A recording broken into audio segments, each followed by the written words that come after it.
একটা ছেলে তার বারান্দায় একটা লাল বেলুন খুঁজে পায়। কিছুক্ষণের মধ্যেই সেই লাল বেলুনটাই তার একমাত্র সঙ্গী হয়ে যায়। সে যেখানে যায় বেলুনটাও তার পিছু পিছু আসে। কিন্তু একদিন যখন সে এক মেয়ের পাশ দিয়ে যায়, লাল বেলুনটা যেন তার দিকে টানতে শুরু করে। ছেলেটা তাড়াতাড়ি সেটাকে নিজের দিকে টেনে নিয়ে যায়। এরপর সামনে এগোতেই হঠাৎ আর একটা নীল বেলুনও তাদের পেছনে আসতে শুরু করে। বাসে উঠতে গেলে তাকে বলা হয় বেলুন নিয়ে ভেতরে ঢোকা যাবে না, তাই তাকে লাল বেলুনটা সেখানেই রেখে যেতে হয়। কিন্তু অবিশ্বাস্যভাবে বেলুনটা নিজে থেকেই তার পিছু নিতে শুরু করে। স্কুলে তার সহপাঠীরা সেই লাল বেলুনটা পেতে চায়, এমনকি তারা ঝগড়া শুরু করে দেয়, কিন্তু বেলুনটা শুধু তার সাথেই থাকে।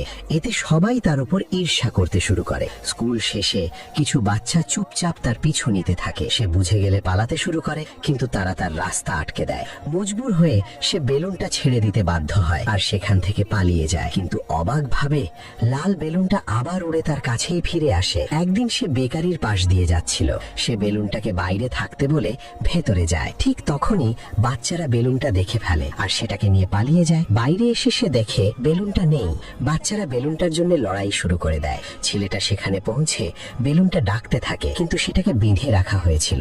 সে দরজা ভাঙার চেষ্টা করে, কিন্তু ব্যর্থ হয়। শেষে বেলুনটা নিচে নামানোর চেষ্টা করে, কিন্তু তখনই এক বাচ্চা হঠাৎ বেলুনটাকে মেরে ফেলে। লাল বেলুনটা মাটিতে পড়ে চুপসে যায়। ছেলেটা পুরোপুরি ভেঙে পড়ে। ঠিক তখনই আশ্চর্যভাবে সব বেলুন নিজেরাই আকাশে উঠতে শুরু করে, যেন তাদের মধ্যে প্রাণ ফিরে এসেছে। আর তারা সবাই মিলে ছেলেটার দিকে এগিয়ে আসতে থাকে।